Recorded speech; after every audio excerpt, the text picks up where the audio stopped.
you know, in hindsight, back in Day of the Doctor, maybe it was actually those mind-wiping devices on the ceilings that wiped people's memories and not the sonics. I totally thought of that just now on my own, and not because of any comments that were left on the video.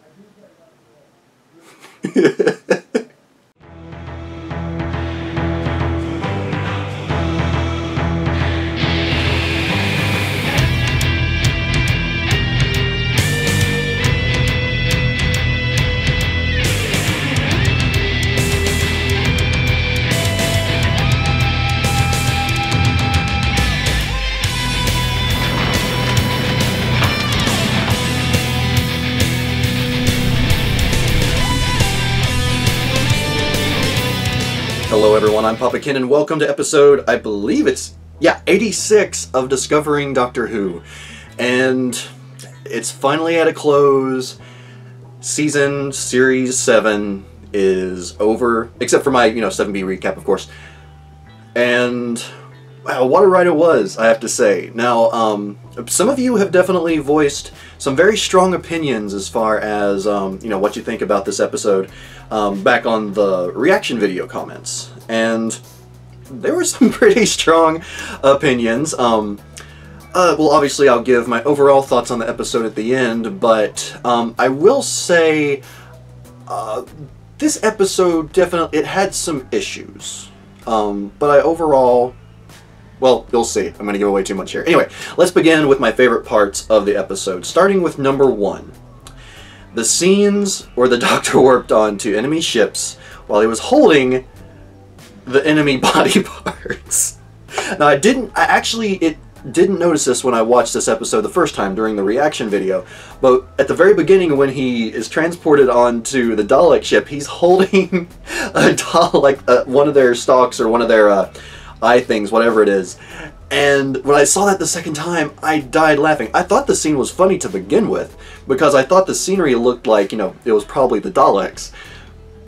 And it was a great scene, but when I saw it the second time, I just cracked up because I realized what it was he was holding. And then when he was transported over to the Cyberman ship, and he's holding handles. Oh my god.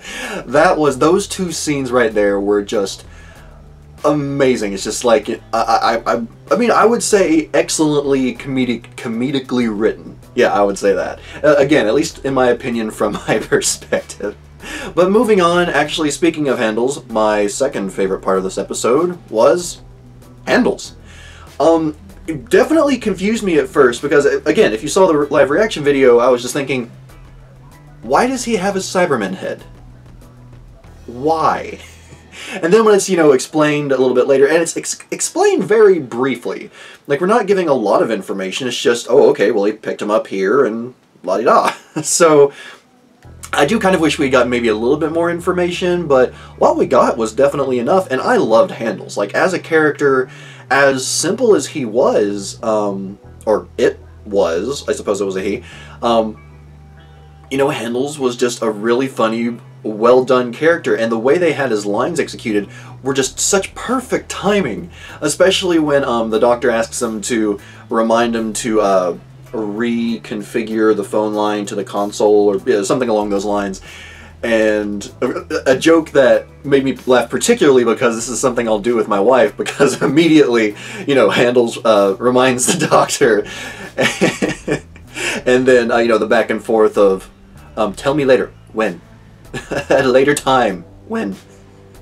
That scene was just so great, and then they, again, as simple as of a character as it was, it's a friggin' Cyberman head. And then when it had its final fault and Handles died, I was legitimately upset. I was legitimately upset the second time I watched it with Jill. I was blown away that they got me so attached to this character in such a short amount of time. And then just that jab, I honestly, I think what did it was that jab at the end where, that's when Handles gives his final reminder. And I was just kind of like, no! Oh, it's so sad. But yeah, Handles was like very strongly and just such a really good minor character. I really enjoyed him overall. So yeah, definitely a strong number 2 for this episode. Now my third favorite part of this episode was that we get the origins of the Silence, and the origin of the Church of the Silent. I thought that the way it all came about was a bit convoluted, I guess, overall. But, I mean, in the end, I thought that it was pretty well... okay, convoluted, but overall pretty well done, in the sense that, I mean, all of a sudden, you know, we find out why what was the crazy woman's name with the eye patch? Kavorian or something like that? It was like, you know, her motivations for wanting to be rid of the Doctor because of the endless wars. Like, you know, that's what we get to experience to a point in this episode. So, one of the other commenters mentioned this. I think it was Asim, or maybe it was someone else. But, you know, they said that this episode sort of gave them an appreciation for where she was coming from. And admittedly, I feel the same now. It's like, you know, we get an idea of why she was doing what she did, where the Silence came from, and, you know, the fact that they're, like, how did the Doctor describe them? Professional priests?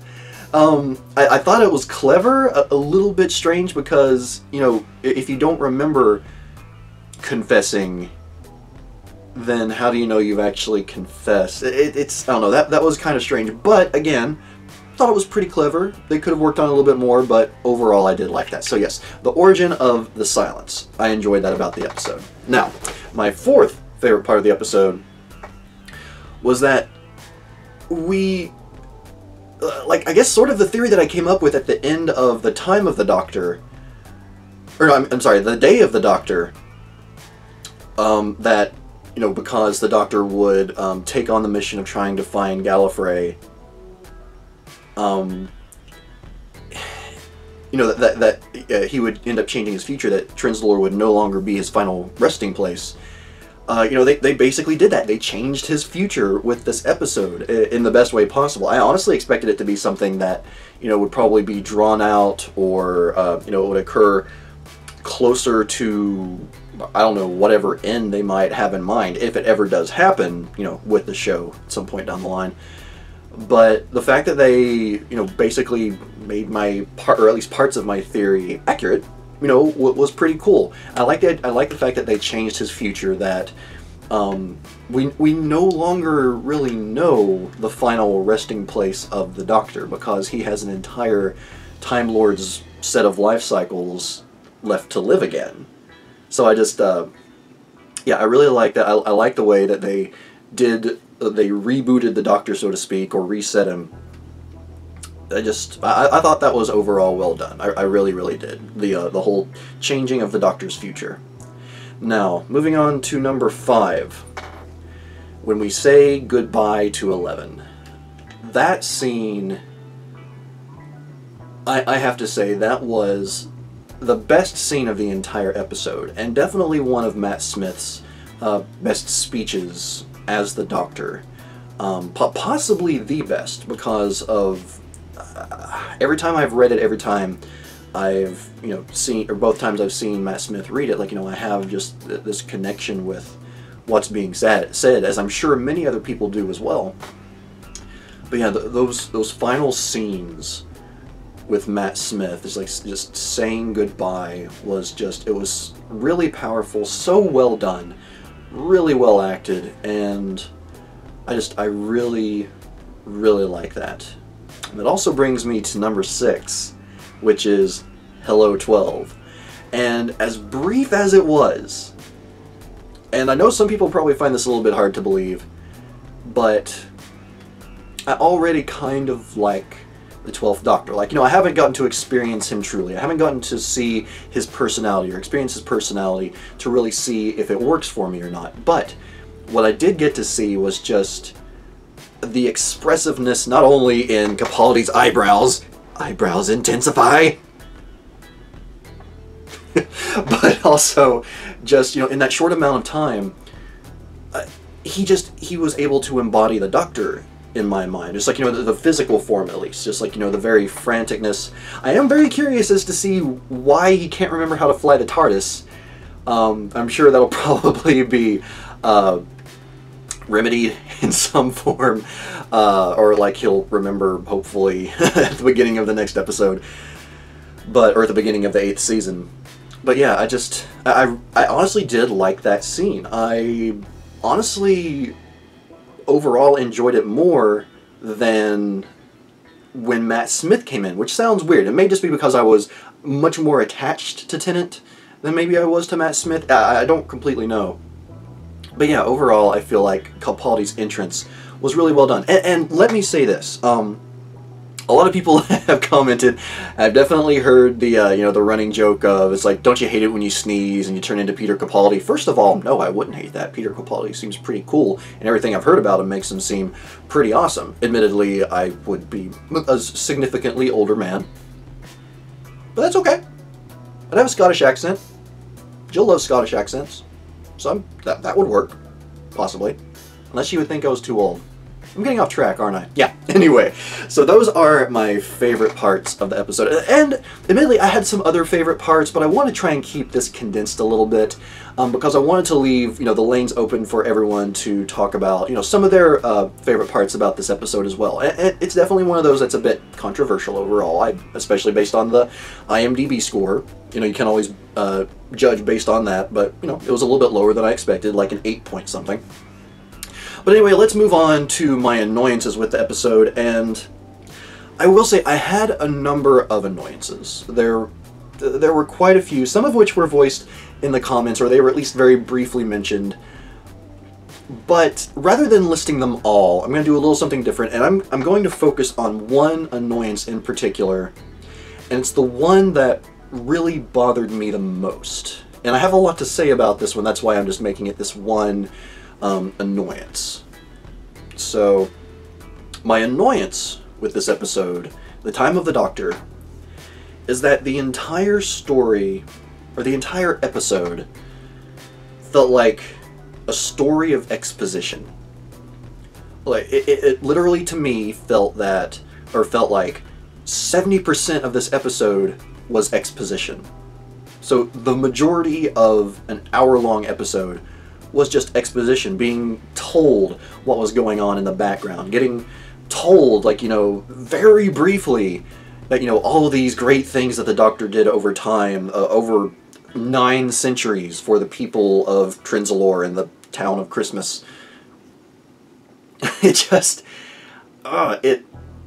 it honestly drove me nuts. And this is, again, this is a complaint that I would say I've probably had with just about every episode except for Day of the Doctor, which overall was paced really well. I thought they did a great job with it. This is definitely one that should have, at the very least, been 2 specials long.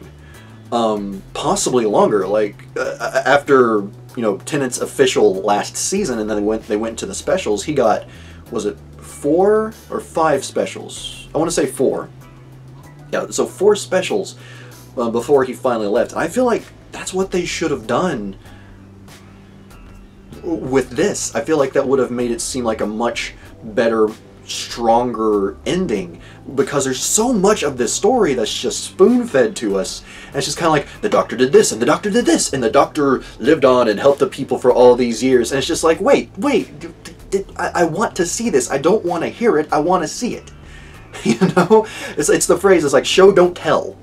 And that's an issue that, I don't know, it happens a lot in different things, whether it's video games, TV shows, what have you. But that really did bother me. Now, I will say, I have read the comments, and I've seen where people have talked about a book series that, I think it's Tales of Trenzalore, or something like that. And it basically covers those time periods, between when this episode started and when, the Doctor finally did defeat the Daleks in the end. But, and while that's fine, I don't need a ton of detail. I don't need all the details of what's going on Trenzalore. But it's hard for me to believe that they were planning for that book to exist. They may have planned for the Tales of Trinzalore book to exist that fills in the gaps and gives us stories of what happened during that time. But the TV show should be able to stand on its own merits. And I don't know, because of how much exposition they do, how many things happen at once, like all of a sudden the entire papal mainframe has been taken over by Daleks. And yet somehow, after it's been completely taken over, the people are able to fight the Dalek inside them for a seemingly very long time. I don't know, there's a whole lot of...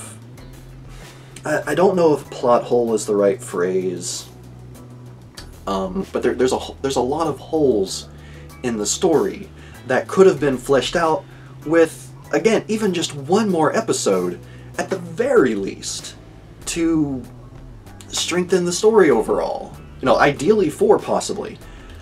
But again, you know, expanding on that, I've also... There's a gnat in my face. Several people have mentioned that the reason why the story was condensed so much was that Matt Smith was originally going to stay on for another season. But then he changed his mind, and so Moffat had to very much condense the story. So he basically had to take an entire series worth of story and put it into one episode. 1 hour-long episode, admittedly, but still just one episode. And overall, with what he did, I feel like it was executed relatively well. But I still feel like I don't know, I feel like they could have, again, just taken at least another episode to help flesh out some of the parts, to help, I don't know, make it not seem as jarring when we go over to, you know, regular planet Earth with, Clara. I was about to say Carla. Clara. With her family at Christmas. It's like, you know, I mean, I like those scenes. They were fine, in my opinion, but they were admittedly a bit jarring. And I feel like there was so much potential for what could have been done with this episode had it been given that room to breathe, had it been given extra room to advance the story without just telling us what happened, actually being able to tell us. And admittedly, it was pretty cool seeing the Doctor and the Silence battling, I guess, kind of, sort of, alongside each other. Or, you know, basically seeing the Silence acting for, or fighting for the good guys, as opposed to, you know, trying to kill the Doctor and his companions. Yeah, so yeah, that's my biggest and greatest annoyance, is that it was a story of exposition. It had to be for some reasons, and I can forgive it for that. But I still feel like there are things that could have been done to still make the story stronger. Again, just making it a 2-parter, 2 1-hour specials, or what have you. I'm sure things could have been done, but things are the way they are, so that's it. Now, actually, one last thing real quick. I do have a... Well, that happened for this episode, and I actually kind of already mentioned it. It was Christmas with the Oswalds. And it's some of those...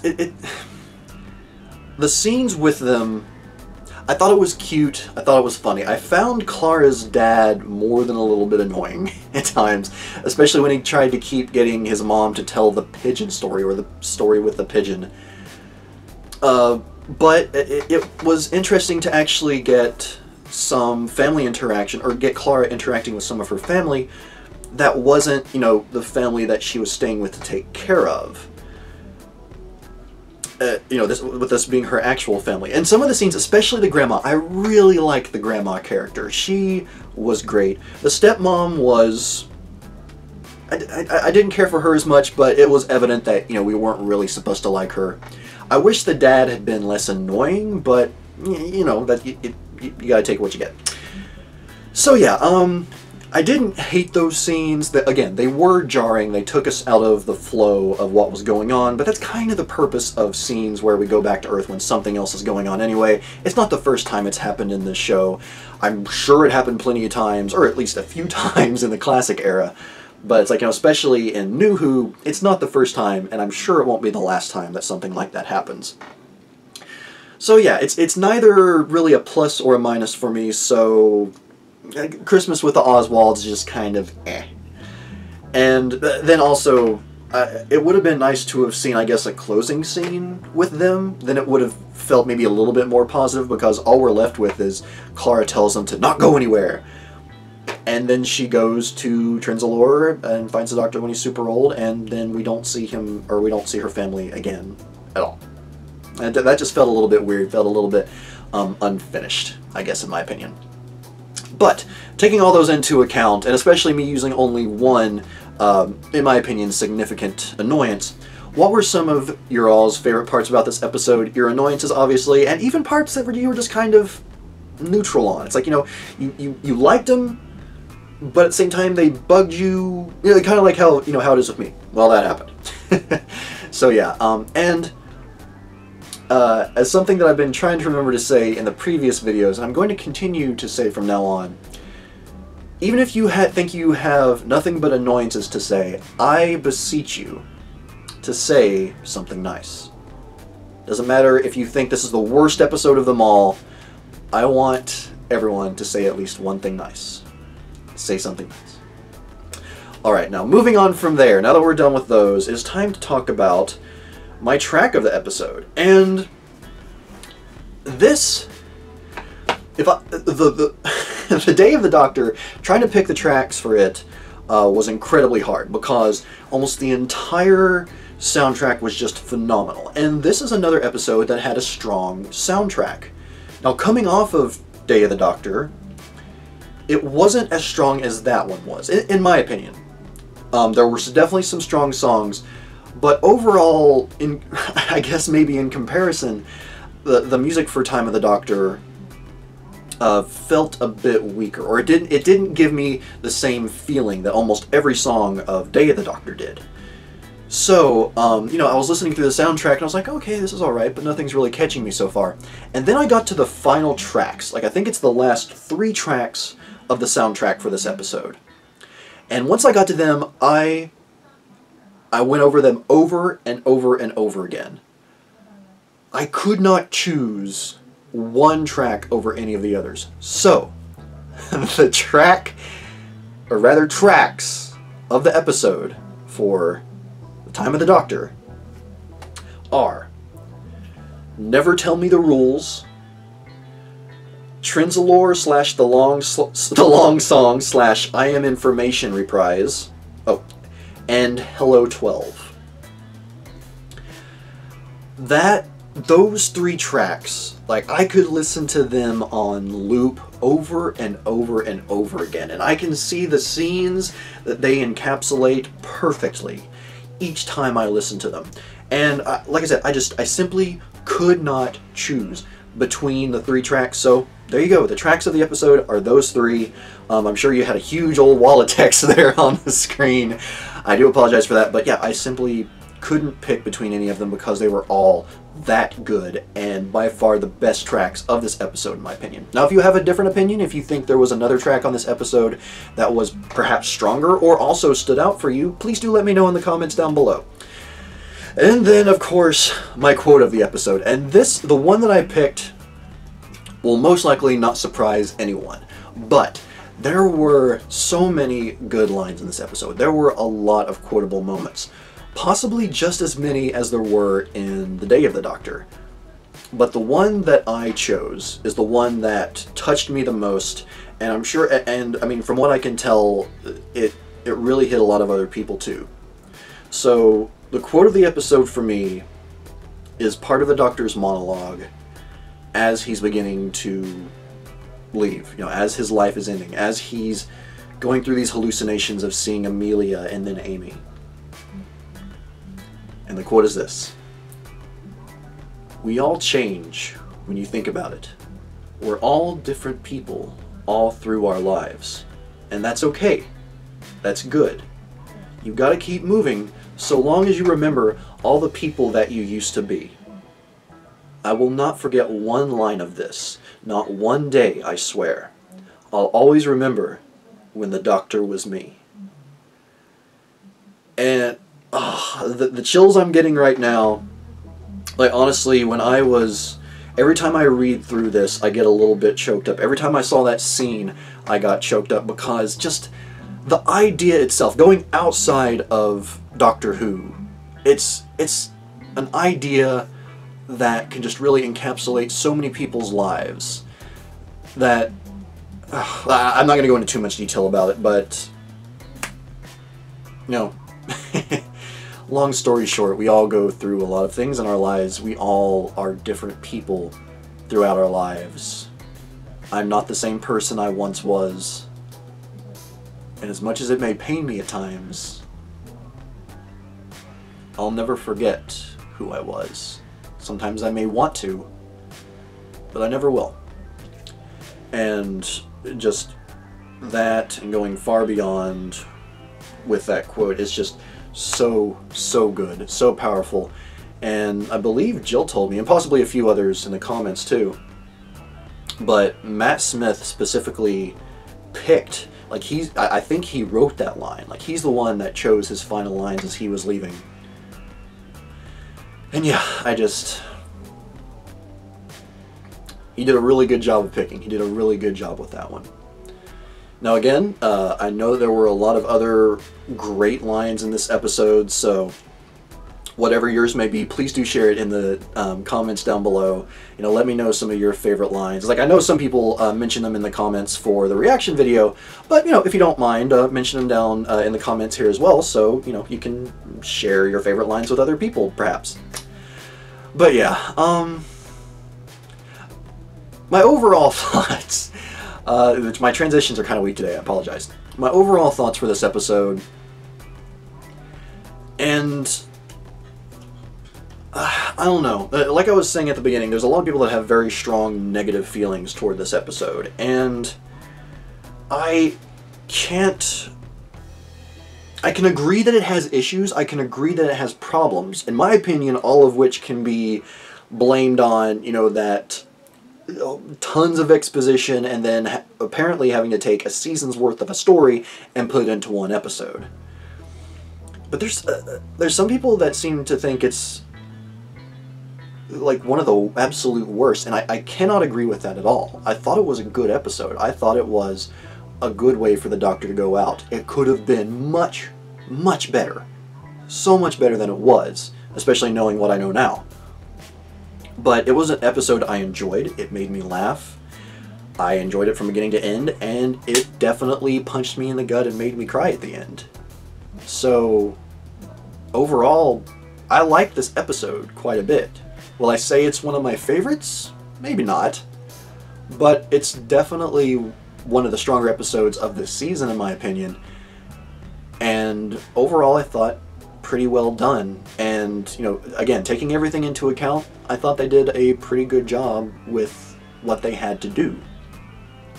And then admittedly, I honestly have to say that I think that this, if I were to rank the regenerations of the 3 Doctors I've experienced so far, not including the War Doctor, but from Eccleston to Tennant, I think was my, like, the best of the regenerations. Tennant's into Matt Smith, as emotional, as powerful as it was, and I did, like, it got me really hard. That didn't sound right. It got me right here. Yeah.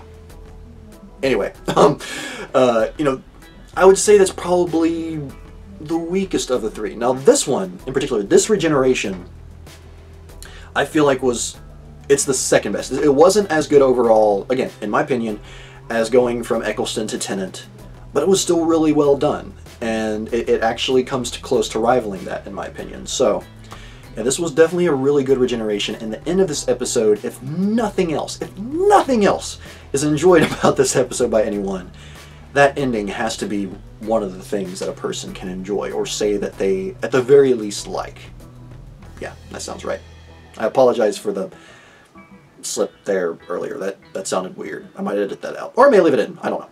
But, before I close, I guess sort of a a theory I have, and I thought it was interesting that several people in the comments kept mentioning, you know, that I should pay attention to the fact that the phone was off the hook when Clara approached the TARDIS, which is something I was going to mention anyway, but I did notice that, even without the comments, and my theory behind that is, especially taking into account that the Doctor, for some reason, doesn't remember how to fly the TARDIS, I can only assume that maybe somehow, through wibbly-wobbly, timey-wimey stuff, the Doctor maybe knew that he would forget how to fly the TARDIS, and so he maybe called ahead, so we'll get like a little voice cameo from Matt Smith talking to the Doctor on the phone, and just giving, like, you know, the explanation of how everything works. Just a theory. A Doctor Who theory. Game theory reference. Anyway, so yeah, that's my theory. I'm sure that you all will love poking fun at me at that, whether I'm right or wrong. It's like spoilers. But yeah, from here on out, I am ready to get into season/series 8. But first, we gotta tackle season 7B recap. And I'm going to do my best, my absolute best, to get that out by Friday. If not Friday, Saturday, but my goal is Friday. So, hopefully that'll happen.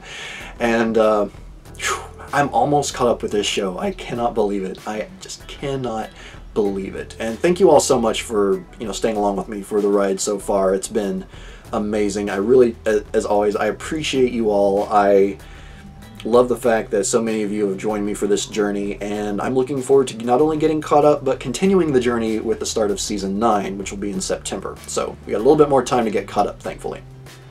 Now, I will close this out, and I will see you all next time for the recap of Season 7B. Until then, everyone, I'm PapaKenn, and L on Z!